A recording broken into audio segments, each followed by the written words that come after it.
May ebidensya raw ang company online gambling operator na si Wally Sombero na siya'y kinikilan. Taliwas siya sa alegasyong nanukol sila para mailigtas ang ilang illegal Chinese nationals. Ang kanya affidavit sa report na saksing si John Consulta, exclusive. Sa 21 pahinang affidavit ni online gambling operator Wally Sombero sa NBI, sinabi nitong si dating Immigration Deputy Commissioner Al Argusino ang humingi ng 100 million pesos kapalit ng tulong sa mahigit 1,000 undocumented Chinese nationals sa isang pulong noong November 26. Sa harap daw ni Sombero, Norman Nang at Alex na mga interpreter ni Jack Lam, ang big-time casino operator na may-ari ng Fontana, sinabi ni Argusino na kaya niyang palayain ang 1,316 na Chinese kinabukasan, November 27, kapalit ng 100 million pesos. Ang utos daw kay Sombero, magbigay kay Argusino ng 50 million pesos goodwill money noong araw na yun. Ang balancing 50 million pesos, ibibigay daw kinabukasan kapag napalaya na ang mga Chinese.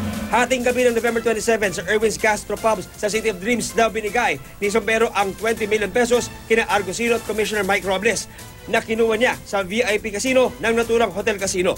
Pero dahil pinilit daw nila Argusino na mabuo ang 50 million, napilitan daw mag-produce nila Sombero ng 30 million pesos pa at ibinigay din daw yun kina Argusino. Pero kinabukasan, nagkagulo sa Fontana. Hapon na kasi, wala pang nire-release kahit isa sa mga nakakulong na Chinese. Kaya ang hiling nila Sombero kay Argusino, kahit 49 na executives lang na nakakulong ang mailipat ng ibang villa sa loob din ng Fontana.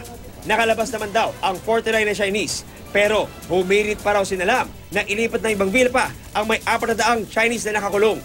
Pumayag naman daw si Argusino, pero dapat makuha na niya ang 25 million pesos. Ayaw daw sana ni Sombero, pero nakapaglabas daw ng 10 million pesos ang grupo nila. Hindi na raw nabigay ni Sombero kay Argusino ang pera at itinago muna niya ito.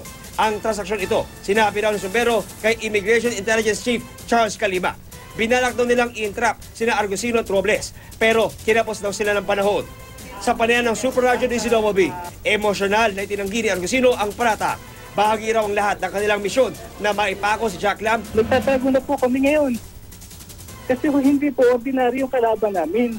Ito po yung mga kalaban namin na nagpo-proliferate 2 dekada. Through the intercession of some corrupt officials in the Bureau of Immigration. Sana naman po tulungan nyo kami. Wala kaming interest sa pera. Pero sabi ng abogado ni Sombero, may mga ebidensya silang hawak na magpapatunay sa kanilang alegasyon. It was recorded actually. Gagawin na there was a text message. And doon sa text message, maliwanag ang nakalagay doon that there is no financial consideration. Nagsampa ng reklamo sina Argusino at Robles laban kina Sombero, Calima at Lam. Sa utos naman ni Justice Secretary Vitaliano Aguirre, pinasibak niya si Calima at inirekomenda kay Pangulong Duterte na tanggalin na rin sa pwesto sina Argusino at Robles para mabigyan daan ang investigasyon. Ako si John Consulta, ang inyong saksi.